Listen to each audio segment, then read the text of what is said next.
Judul yang kita pakai hari ini atau sore ini adalah muhasabah dan munajat kebangsaan.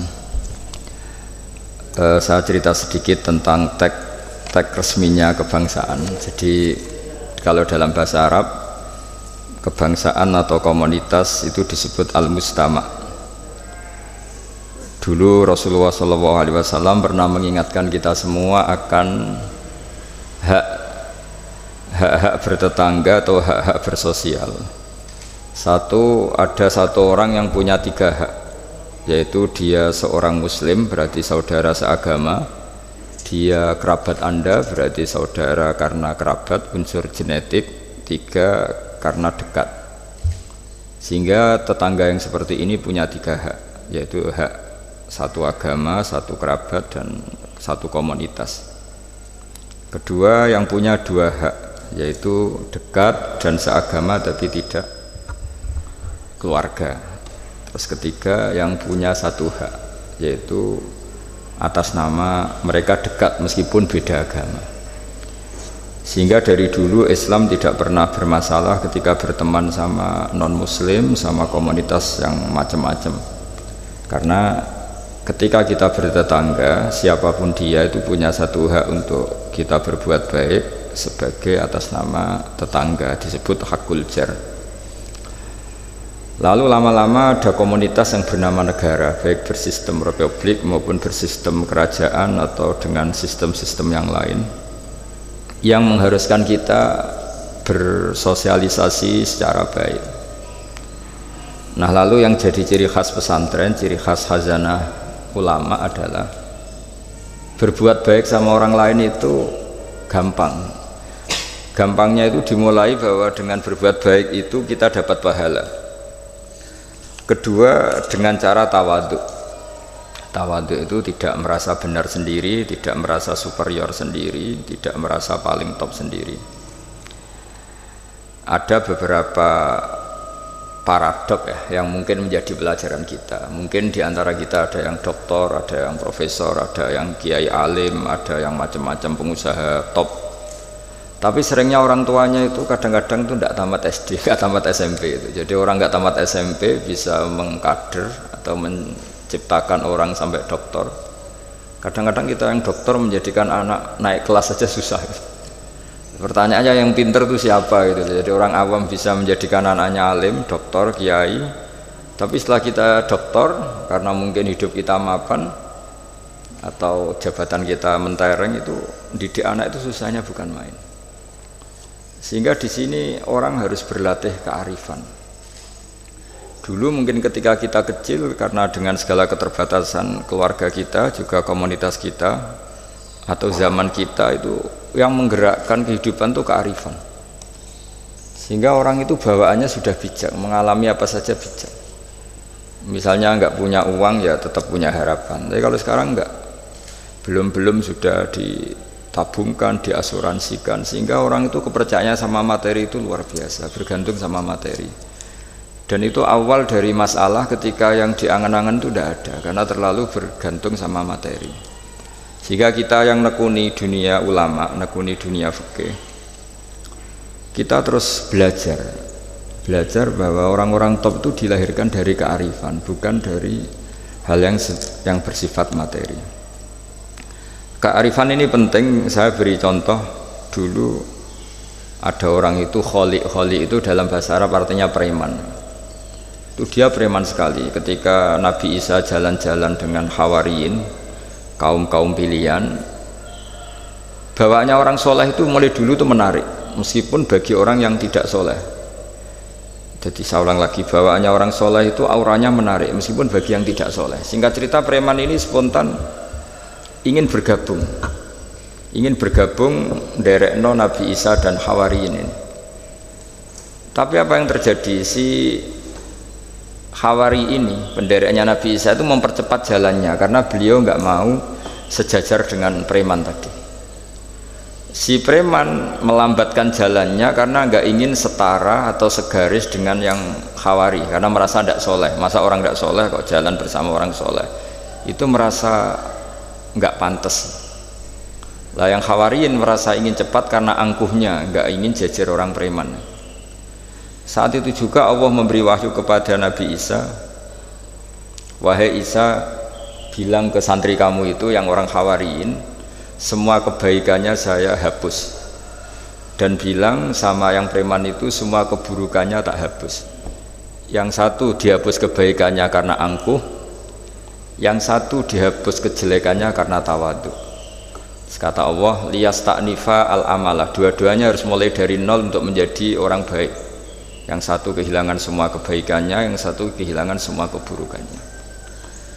Sehingga dari cerita-cerita kitab seperti ini di kitab Ihya, saya menyaksikan sendiri guru saya Kiai Haji Maimun Zubair, bapak saya, mulai cerita orang-orang soleh dulu itu bertetangga dengan siapapun nggak masalah, karena ada orang yang sedang fasik, sedang preman, sedang itu dibahasakan sedang itu nggak ada jaminan kalau berakhir dengan seperti itu. Jadi bagian dari kearifan kiai-kiai berbangsa dan bernegara karena tidak pernah menstigmasi bahwa orang lain itu lebih buruk ketimbang kita, sehingga ya kita nyaman saja, nyaman berteman siapa saja karena kita tidak pernah punya perasaan lebih baik. Nah, di sini kenapa para kiai itu fleksibel berteman berbagai kelompok, karena tidak pernah merasa lebih baik, atau dalam bahasa terkenalnya disebut tawadhu. Jadi ketika orang merasa lebih baik maka akan ada keangkuhan ini melahirkan sentimen ini lama-lama menjadikan sosial yang nggak sehat, bisa chaos. Nah, dari pelajaran itu akhirnya kita cara bernegara, kita cara bersosialisasi itu ya nyaman-nyaman saja. Karena Allah Ta'ala itu membuat status sebenarnya itu di akhir, disebut husnul khotimah atau su'ul khotimah. Jadi banyak dicerita orang-orang dulu, orang yang nyantri dari awal niat nyantri nggak jadi wali. Sunan Kalijogo yang pertama kenal Sunan Bonang karena ingin garong, karena ingin begal, dalam cerita-cerita yang legendaris itu justru jadi santrinya dan jadi wali. Jadi perkenalan yang awalnya tidak baik berakhir dengan baik. Kadang-kadang perkenalan yang baik berakhir dengan kroni, dengan macam-macam yang tidak baik. Nah, dari sekian peristiwa itu akhirnya para ulama menyimpulkan bahwa hanya biyadihi al-amru, hanya Allah yang bisa mengendalikan semua urusan. Sampai-sampai Nabi misalnya kurang berkenan sama namanya Wahsy, karena Wahsy itu pembunuh Sayyid Hamzah, paman yang paling dicintai Rasulullah. Itu mangkelnya Nabi sebagai manusia itu ya mangkel betul, tapi sama Allah justru Wahsy ini dikasih hidayat, kemudian menjadi Islam dan Islamnya baik sekali. Dan dulu ada sahabat namanya Sa'labah, itu pecinta masjid, sering ibadah, tapi karena mungkin saking overnya atau gimana dia trauma jadi orang soleh, malah jadi orang nggak bener. Cerita-cerita seperti ini tuh memang nggak bisa digeneralisir, untuk curiga sama orang-orang soleh. Tapi saya pastikan cerita seperti ini tuh melahirkan kearifan bahwa manusia itu akan selalu dalam tanda petik ketakutan, dalam kekhawatiran bahwa mereka tidak bisa mengakhiri hidupnya dengan baik.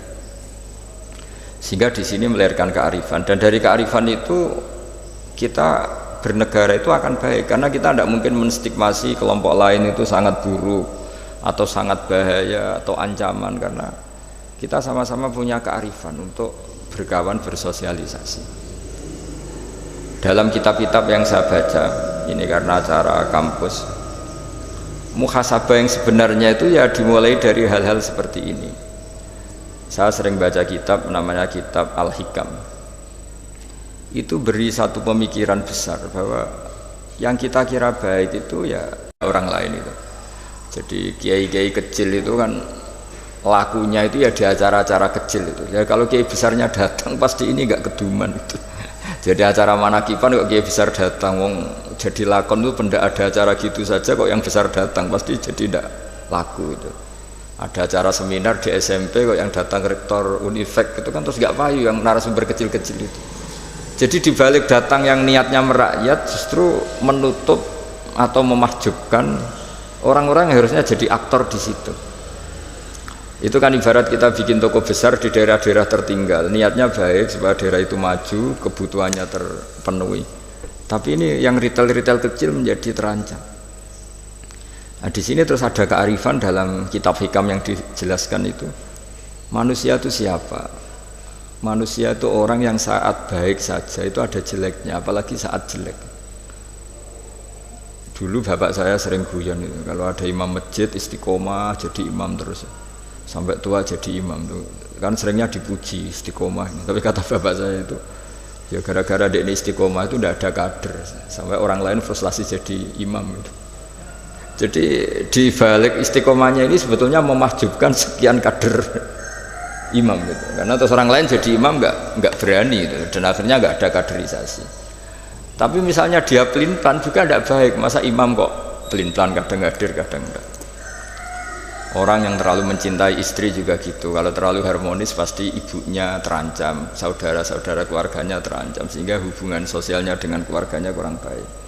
Begitu juga dengan teman-temannya. Tapi kalau agama menyarankan dengan istri tidak mesra juga keliru. Masa menyarankan begitu? Tapi kalau terlalu mesra pasti hak-haknya yang lain terganggu.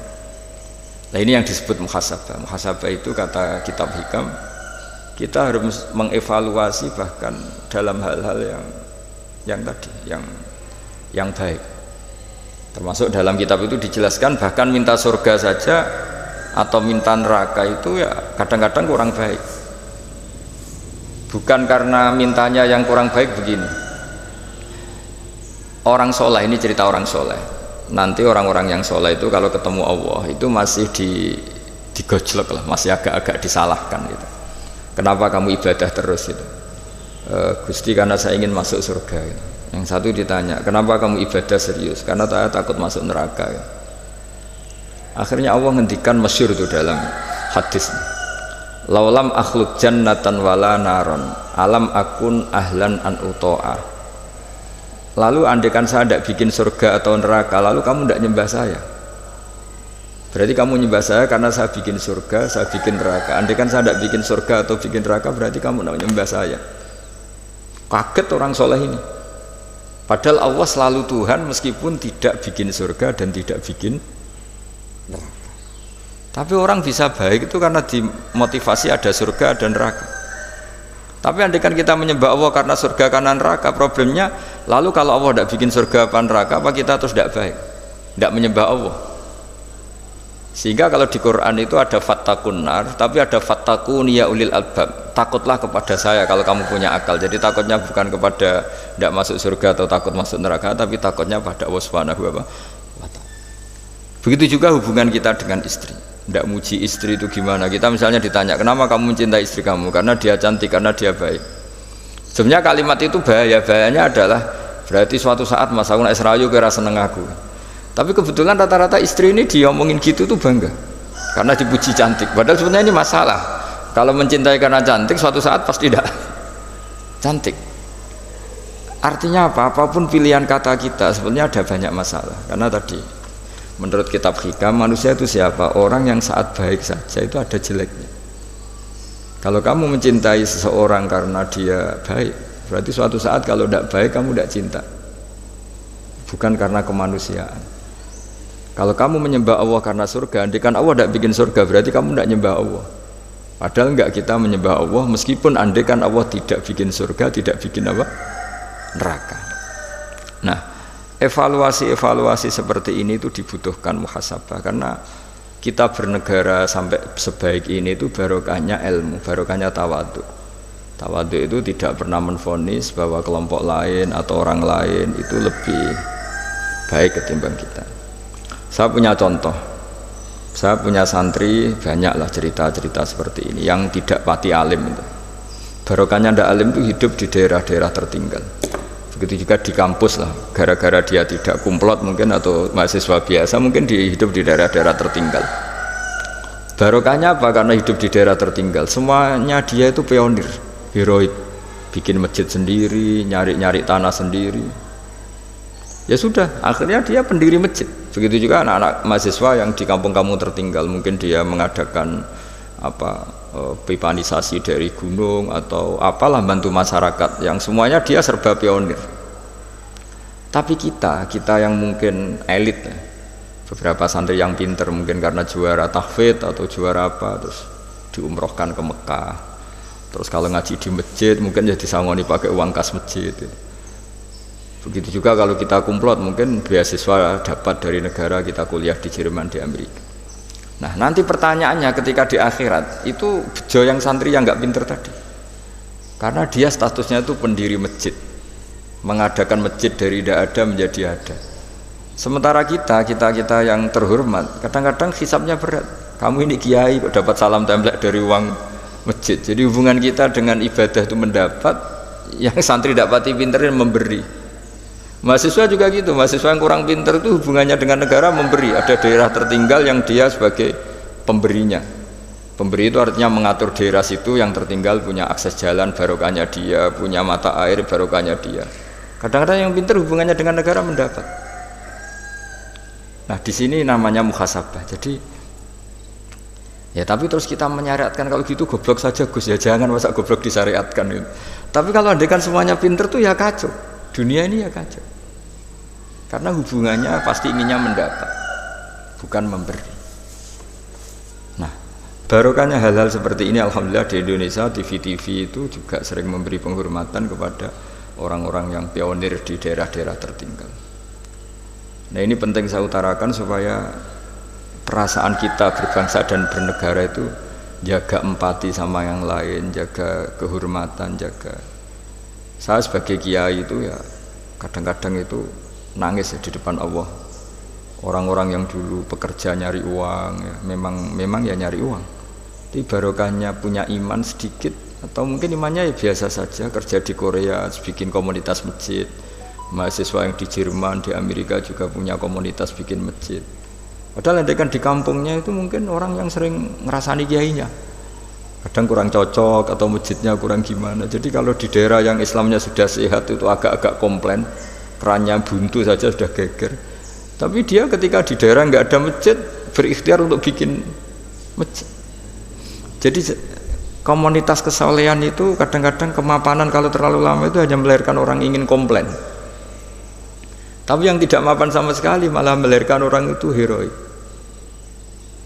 Ketika negara ini sehat mungkin orang malah menuntut negara. Padahal zaman sebelum berbentuk negara orang semuanya ingin memberikan hartanya bahkan nyawanya untuk memerdekakan Indonesia. Nah, sehingga pesan saya sama Universitas Veteran bahwa ketika kita mapan pun itu dengan asumsi tidak mapan, sehingga hubungan kita dengan institusi, dengan yayasan, dengan pesantren, dengan yang kita pimpin itu hubungan heroik, bukan hubungan mendapat. Saya termasuk orang yang sering dimintai nasihat-nasihat, banyak rektor, banyak pejabat, juga banyak kawan kiai. Saya itu terobati itu yaitu semuanya kita termasuk setelah mapan itu usahakan hubungan itu hubungan heroik, sehingga inginnya memberi. Nah, di sini disebut wa mimma razaqnahum yunfikun. Orang baik itu siapa? Orang yang hubungannya itu ingin memberi, bukan ingin mendapat. Sehingga Rasulullah berkali-kali ngendikan al yadul ulya khairum minal yadis sufla. Di mana-mana itu tangan memberi lebih baik dibanding tangan meminta. Nah sekarang kenapa banyak problem di beberapa negara? Karena ketika orang terus pinter atau pinter lah, saya tidak perlu nyebut terus jadi apa, hubungannya itu kalau sudah pinter jadi dosen elit harus dapat berapa, kalau kiai elit harus dapat berapa. Nah, itu kalau semuanya ingin mendapat, ini negara bisa pusing. Yang guru besar ingin dapat banyak karena guru besar, kiai besar karena kiai besar, yang miskin juga ingin mendapat karena miskinnya. Nah kalau semua orang yang pinter, yang bodoh, setengah pinter, setengah bodoh hubungannya dengan negara ingin mendapat, ini negara bisa keteter. Tapi kalau hubungannya ingin memberi, atau kalaupun ingin mendapat ya sumbut lah, kalau orang Jawa sumbut dengan yang diberikan, itu insya Allah semuanya akan stabil. Jadi intinya agama ini menitik beratkan supaya hubungan kita dengan orang lain, dengan negara itu kalau bisa hubungannya itu ingin memberi, bukan ingin mendapat. Tapi kalau semuanya yang miskin merasa berhak mendapat karena miskinnya, yang guru besar karena guru besarnya, kiai besar karena kiai besarnya, semuanya menarik dirinya sendiri, ini akan kacau. Nah dulu zaman pra kemerdekaan atau kalau dalam Islam pra kemenangan, itu semua sahabat, semua saudara kita kalau dalam pra kemerdekaan ya semua orang Indonesia hubungannya sama negara itu inginnya memberi, sehingga negara ini bisa berdiri, bisa merdeka ketika sebelum ada institusi, belum ada tata struktur negara. Sementara negara sesehat apapun kalau hubungan masyarakatnya ingin mendapat, itu berat. Nah, di sini heroiknya para leluhur kita bahwa mereka bisa melewati masa-masa sulit karena dengan mental ingin memberi. Ya memberi apa saja, entah pikirannya, entah keuangannya, bahkan kalau dulu nyawanya. Jadi ini yang saya titik beratkan. Sebelum saya tutup, saya ingin cerita ya tentang saya jelaskan. Jadi dulu perasaannya orang, meskipun sesoleh apapun, sebaik apapun, perasaannya itu ada saja salahnya. Sehingga kalau dalam makalah paling terkenal yang didawuhkan Robi Adawiyah itu, wastighfaruna yahtaju ilal istighfar, sudah minta maaf sama Allah saja, sebetulnya dalam minta maaf ini juga butuh istighfar lagi. Karena orang minta maaf itu kadang-kadang ya ingin mendapat yang lebih. Ada orang punya utang itu, tanggungan sama istrinya karena sering masalah itu minta maaf itu ya supaya bisa utang lagi. Jadi gayanya minta maaf tapi supaya bisa utang lagi. Mungkin kita kalau punya utang sama orang lain, gayanya minta maaf tapi supaya punya akses utang lagi. Itu namanya minta maaf tapi ada masalah. Nah jangan-jangan istighfar kita sama Allah juga gitu, istighfar sama Allah tapi minta dimaklumi kalau salah lagi. Nah di sini karena masih ada tercampur mental seperti ini, kata Rabi Adawiyah, wastighfaruna yahtaju ila istighfar. Ketika kita istighfar itu masih butuh istighfar yang lain. Nah dalam kebaikan juga gitu. Ketika kita baik jadi orang soleh, ternyata bawaan kita ingin dihormati.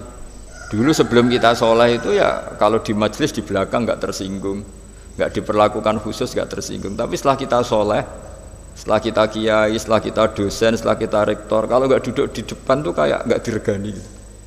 Itu ya termasuk mental-mental yang kurang baik kalau dalam ilmu tasawuf. Justru setelah kita terpelajar, malah permintaannya aneh-aneh. Padahal agama ini hanya mengajarkan wa ma umiru illa liya'budu wa mukhlishina lahuddin. Agama ini hanya mengajarkan kalau ingin jadi orang soleh yang ikhlas. Kalau ingin jadi dosen, dosen yang ikhlas. Kalau ingin jadi guru, ya guru yang ikhlas. Karena biaya ndak ikhlas itu mahal sekali. Dan kalau sudah mahal sekali ini negara bisa jebol, sistem sosial bisa jebol. Jadi ini hal-hal yang khas kiai, karena kalau yang kajian kampus saya yakin Pak Rektor, Pak Wakil Rektor dan Pak Ketua Yayasan lebih tahu, anak-anak mahasiswa lebih tahu. Saya kalau ngaji di kampus memang akan cerita khas pesantren karena justru ini saling melengkapi. Saya tidak perlu basa-basi bicara ilmu khas mereka karena mereka lebih tahu. Kalau dalam bahasa Rasulullah SAW, antum a'lamu bi umuri dunyakum. Kamu lebih tahu tentang urusan yang kamu geluti. Tapi kalau urusan akhirat, urusan agama mungkin karena kita yang menekuni itu mungkin kita lebih tahu. Nah, di antara ilmu yang saya utarakan hari ini, sore ini, bahwa orang soleh sendiri itu sebetulnya nanti masih ditanya sama Allah tadi. Kenapa kamu nyembah saya? Karena ingin masuk surga. Kenapa kamu nyembah saya? Takut neraka. Lalu kamu tidak hormat saya, kata Allah, ketika saya tidak bikin surga, tidak bikin neraka.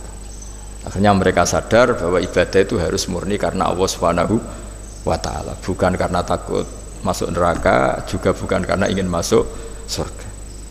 Ya sama seperti kita mencintai anak kita, yaitu sebagai karena anak kita. Jangan karena anak kita ringkeng satu, anak kita kumplot, lalu terus kita membiarkan anak kita saat ada naik kelas, toh tetap anak kita. Saya mencintai suami saya karena dosen penghasilannya banyak, lalu suatu saat kalau ada masalah di PHK atau ada masalah terus tidak suami kamu. Nah, makanya di sini agama itu sangat menyarankan kesejatian. Jadi dia suami kita, dia anak kita, apapun kondisinya. Nah kira-kira gitulah, ikhlas itu kira-kira seperti itu. Jadi jangan sampai alasan-alasan yang bersifat materialistik itu yang menjadikan kita mencintai istri karena cantik, mencintai suami karena hasilnya besar. Suatu saat kalau itu berubah, kita akan masalah. Di sini agama menyarankan ikhlas. Makanya semua kitab di khazanah kita dimulai bab niat. Bab niat itu begini. Sehingga ada seorang yang tanya, kenapa ahli surga masuk surga selamanya padahal amalnya paling banter 80 tahun. Tetapi kenapa ahli neraka akhirnya masuk neraka sampai selamanya padahal kalaupun dia bejat hanya 80 tahun. Itu dijawab oleh ulama-ulama, orang mukmin itu berkomitmen akan iman andikan hidupnya selama-lamanya, sehingga dibalas dengan masuk surga selama-lamanya. Sementara orang yang fasik, yang berbuat hanya mengumbar nafsu, bayangan dia kalaupun hidup 1000 tahun ya akan begitu terus. Dan dia ketika mati dengan status dia berencana andikan sehat maksiat terus. Karena punya rencana seperti itu diganjar neraka yang selamanya lama. Maka saya mohon niat ini juga yang harus mengilhami para rektor, para dosen. Andai kan sudah ada jabat pun tetap berkomitmen pada institusinya, pada yayasannya. Jangan kalau jabat serius, kali tidak jabat malah ganggu. Nah, itu nggak boleh. Harus. Saya sendiri juga gitu. Saya populer apa enggak, saya keren apa enggak, saya akan berkomitmen tetap mengkhidmati agama ini. Nah, dengan seperti itu berarti sudah biniyatin solihatin, punya niat yang baik. Saya kira demikian karena memang suasananya masih pandemi, tapi ya tetap terima kasih meskipun lewat virtual, tapi saya mohon sekali komitmen ikhlas ini dan tawadhu ini. Karena bernegara itu, kalau negara mungkin jaganya kan lewat tentara, lewat polisi, lewat institusi, lewat aturan-aturan itu semua orang supaya merasa tertib. Tapi kita sebagai kiai, tertib itu dimulai cara tawaduk tadi, karena kita tidak merasa paling benar sehingga hubungan dengan siapapun kita akan baik. Tapi kalau sudah orang merasa benar sendiri, bahkan saya dengan anak saya itu ya sering takut, ya karena jangan-jangan benar anak saya. Saya berkali-kali cerita di mana-mana, bapak saya itu kalau ada santri sedang guyon mau manggil itu gak jadi.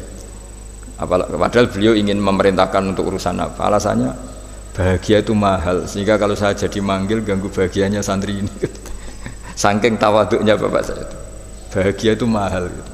Jadi kalau saya manggil pas dia bahagia mengganggu gitu. Padahal bapak itu kiainya. Jadi orang dulu kearifannya tawaduk itu sampai dengan santrinya, dengan anaknya itu tawaduk. Dan ini yang menjadikan kita semua baik-baik saja ya, karena tawaduk tadi. Makanya orang kuno dulu itu kalau nasihati anaknya mau merantau itu mesti yang enggak lupa itu jolali sholat sampai wong sing apik, sing tawaduk, sing ngalah. Ya, saya mohon kearifan-kearifan ini dijaga karena kita bernegara ini sampai merdeka ya barokahnya kearifan leluhur.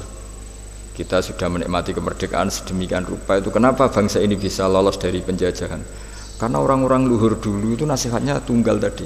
Kita patriotik, kita heroik, hubungan dengan negara memberi, sehingga terus bisa merdeka. Coba kalau dulu sudah latihan merdeka, hubungannya mendapat, geger rebutan aset, rebutan apa saja bisa habis kita sebagai bangsa. Saya kira demikian. Wassalamualaikum warahmatullahi wabarakatuh. Sini sob, langsung dulu. Halo, apa? Niki ada tanya jawab. Oh iya. Atur kono ke sampun dari sana langsung. Dari sini aja. Mboten pun dari sampun dari ya. Ribet ketua yayasan. Alhamdulillah.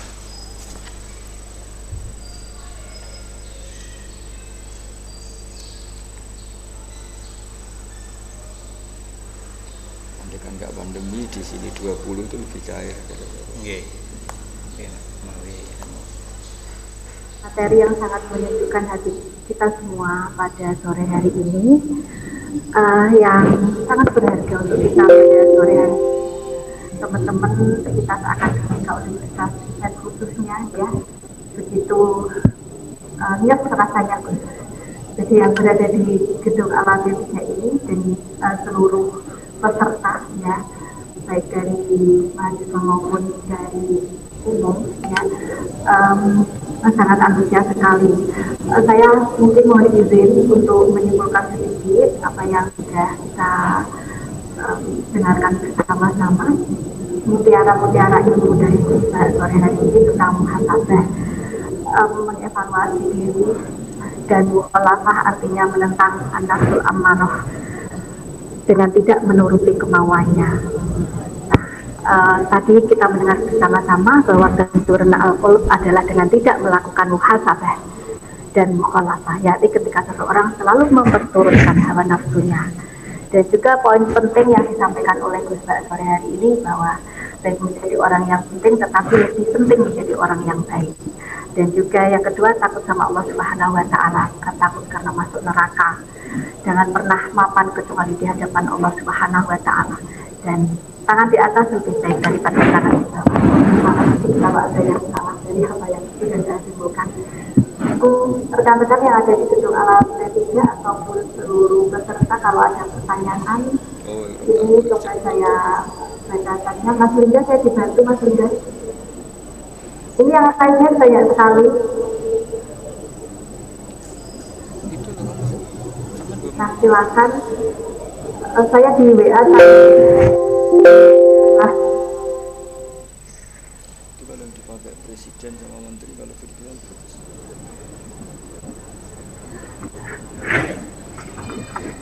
Sangat menarik sekali ya untuk rekan-rekan dari khususnya dari Tendik sore hari ini, support yang luar biasa bahwa Universitas Event ini memang sedang melewati masa-masa heroik, yaitu apa yang disampaikan oleh Mbak menjadi spirit yang luar biasa dari kami. Kita bersama-sama nantinya bisa selalu memiliki sifat heroik, tidak hanya ini ya mendapatkan, tapi juga itu tadi memberi. Silakan Mas Lingga, saya dibantukan. Saya Ahmad Zainuri dari Ikatan Jomblo Nahdlatul Ulama. Mau tanya Gus, apakah nanti orang yang belum menikah tapi sudah meninggal akan dapat jodoh di akhirat? Pertanyaannya. Ini ada pertanyaan seperti ini yang masuk. Nah ini, bagaimana kita menjaga kestabilan keimanan kita dalam menghadapi cobaan di tahun 2021, Gus? Ini ada pertanyaan dari Lansmi Satriani.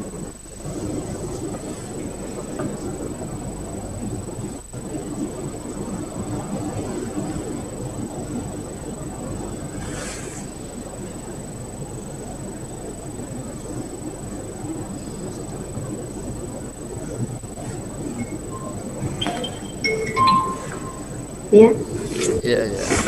Suaranya nggak jelas Suara tidak jelas. Ya, ini langsung lewat HP aja. Oh ya, jadi begini, ada pertanyaan bagaimana kita menjaga kestabilan keimanan kita dalam menghadapi cobaan di tahun 2021. Oh, ya, langsung deh. Begini ya, jadi Nabi yang paling terkenal diuji itu namanya Nabi Ayub. Nabi Ayub itu diuji punya penyakit itu lama sekali. Terus ketika istrinya mulai galau itu, mulai gundah, ini kamu itu Nabi kok diuji sampai sekian lama. Terus si Nabi Ayub tanya, kamu sehat sudah berapa puluh tahun? Sudah kira-kira 60 tahun itu. Kamu sakit, kita sakit baru berapa, 1 tahun itu. Ya sudah, kamu harus ingat betapa Allah ngasih kesehatan itu jauh lebih lama ketimbang kita ngadepi penyakit. Kita kan kemarin ngadepi pandemi baru mulai pertengahan Maret sampai sekarang, dibanding kita sehat berpuluh-puluh tahun kan masih nggak imbang. Sehingga ingat sisi nikmat istilahnya, fazkuru ala Allahi la'allakum tuflihun. Jadi hidup itu hubungan dengan Allah, dengan orang lain itu harus lebih ingat sisi-sisi nikmat, bahwa ujian ini jauh lebih ringan dibanding saat kita diberi kebaikan. Jadi sehingga nggak perlu cemas, ya sudahlah kita berikhtiar untuk menghadapi COVID ini, tapi nggak perlu cemas karena sebetulnya apa ya, nikmat yang dikasih Allah itu jauh lebih besar itu. Dan saya sering cerita bahwa ketakutan akan COVID atau ketakutan pandemi itu ya dimulai dari kita terlalu fokus. Andai kan kita peneliti geologi atau peneliti alam ini mungkin takutnya likuifaksi, mungkin kalau peneliti sosial takutnya Indonesia itu chaos, mungkin kalau peneliti apa gitu ya, mungkin peneliti udara atau peneliti polusi takutnya itu polusi. Jadi ketakutan akan di antara manusia itu kan memang khasnya itu walanabluwannakum bisyai'im minal khaufi wal ju'. Di antara khasnya manusia itu memang punya rasa takut, dan rasa takut ini sesuai spesialisasi masing-masing. Kalau dokter ya takutnya hal-hal seperti itu, takut COVID, takut pandemi, takut ini itu.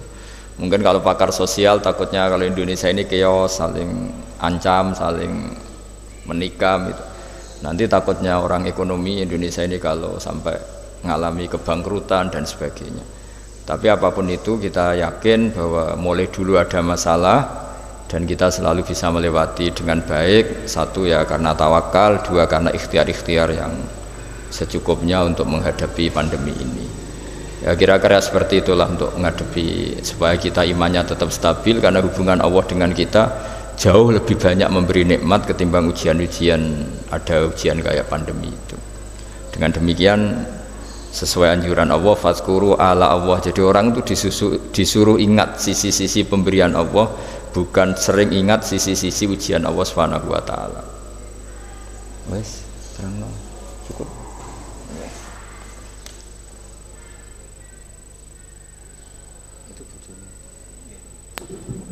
Oke, sudah terjawab dari Gus Baha. Suara saya bisa didengar apa tidak? Ini banyak sekali masukan, suara saya kurang jelas. Apakah sudah bisa didengar teman-teman ya, terutama jadi kita mengingat tentang sisi-sisi kenikmatan yang diberikan Allah Subhanahu wa taala kepada kita, yaitu kita dengan bertawakal, kita dengan berikhtiar ya. Maka hubungan kita kepada Allah Subhanahu wa taala itu lebih indah ya. Itulah salah satu kunci dari menstabilkan keimanan kita. Mohon maaf itu saya bisa mengambil ya dari apa yang sudah disampaikan oleh Gus Baha. Mungkin kalau ada kekeliruan mohon dimaafkan. Ini ada pertanyaan lagi Gus dari salah satu dosen Universitas IFET, Mas Dega Febiharsa. Tawaduk guru atau dosen kepada siswa atau mahasiswa seperti apa? Bagaimana sikap siswa atau murid zaman sekarang yang terkesan kurang menghormati kepada gurunya, Gus? Itu keluhan. Oh, keluhan nggih Gus ini. Itu bukan pertanyaan. Itu enggak pertanyaan, itu keluhan. Begini ya Kak, curhat itu ya. Kalau mahasiswa dan dosen itu kan dari awal dosen juga kalau santrinya terlalu tawaduk, mahasiswa juga susah, katanya tidak kritis. Tapi kalau kritis kenanya nanti tidak tawaduk, itu memang nggak banyak pilihan kalau di kampus itu. Tapi sebenarnya tawaduk itu bukan dengan makna harus seperti orangnya dulu terus DP itu enggak lah. Tawaduk itu artinya orang itu diberi haknya. Jadi apa ya? Ketika orang lain kita mengasumsikan, ya saya ulang lagi, kita mengasumsikan gambaran tawaduk, maka dengan asumsi itu kita gampang kecewa. Misalnya bayangannya kalau kita masuk kelas, misalnya mahasiswa berdiri semua, terus ketika kita ngajar materi semuanya diam, oke, itu keinginan yang baik gitu. Tapi masalahnya kan mereka juga semuanya punya cara pandang ya, punya akhwal-ikhwal yang spontan itu.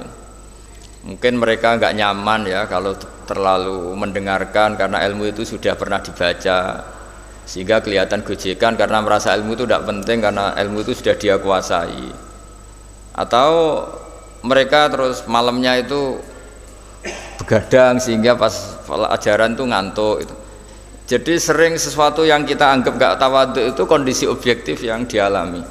Atau males karena sebetulnya bukan karena males sama dosennya, baru bokeh kan, nggak punya uang di ATM, terus keluarganya baru broken. Ya itu yang namanya husnudzon. Jadi kita sebagai kiai, sebagai dosen itu sering orang yang kita kira tidak tawaduk itu punya masalah objektif. Bayangkan kalau kita dalam posisi tidak punya uang, terus tagihan listrik ini itu, mungkin diajarin ilmu juga nggak masuk itu. Sehingga dulu kalau ada kurang, saya beri contoh ya. Dulu Nabi kalau khutbah itu semua sahabat diam. Tapi ada yang nggak diam karena terganggu. Terganggunya tuh gini, Nabi ini sering cerita kiamat kok nggak jelas tanggalnya. Kalau cerita ya plus tanggalnya. Sehingga dia tuh ya nggak nyaman itu. Lama-lama dia agak kuat tanya, ya Rasulullah, kalau kiamat itu dahsyat, lalu kiamat itu kapan? Semua sahabat menyalahkan dia karena dianggap nggak sopan karena memotong khutbah Nabi. Tapi lama-lama Nabi maklumi, orang itu memang kalau tersiksa ya memang nggak nyaman itu. Ada yang ganjel itu, akhirnya ya tanya itu. Jadi saya mohon dari si dosen sendiri itu ya memaklumi sekian perilaku mahasiswa, jangan-jangan itu hal objektif saja, ada hubungannya dengan kurang senang sama dosen tadi, tapi memang murni ada hal yang objektif. Dia galau karena tidak punya uang, dia ngantuk karena malamnya begadang. Memang itu tetap kesalahan ya, tapi sebetulnya hubungannya itu hal objektif, bukan karena nggak simpati sama dosen. Nah, kadang-kadang dosennya memperkeruh keadaan dengan menuduh kamu tidak suka saya, sehingga pas pelajaran saya begini. Ya, itu malah runyam kalau seperti itu. Jadi ya yang happy sajalah, yang husnudzon. Tapi tentu mahasiswa, santri dan semuanya yang lebih muda, di antara aturan Islam memang laisa minna malam yarham shaghirona wa yuwaqqir haqqa kabirina. Di antara ajaran Nabi adalah yang kuat, yang sepuh, yang lebih keren, sayang sama yang di bawahnya. Yang kalah sepuh atau kalah ilmu, hormat sama atasannya. Itu aturan-aturan hukum. Tapi kadang-kadang kan yang terjadi itu sebetulnya bukan ingin melawan sebenarnya, tapi ada kondisi objektif tadi. Ada ya kayak tadi kita ngaji ilmu yang luar biasa, tapi mustami' pendengar ini sedang banyak masalah. Tentu bawaannya itu ya kayak nggak dengerin itu. Tapi bukan karena nggak seneng kita, karena memang mereka punya masalah objektif tadi. Mungkin ada tagihan, ada problem. Nah, ini disebut di antara kewajiban orang mukmin adalah ayyahmila akhahu ala ahsanil akhwal. Dia membayangkan bahwa yang sikap dia itu sudah sikap terbaik sesuai kondisi yang dihadapi. Jadi intinya lagi-lagi kita sendiri butuh tawadhu untuk tidak menstigmasi bahwa orang itu sentimen dengan kita. Ya, saya kira demikian itu untuk Pak dosen tadi.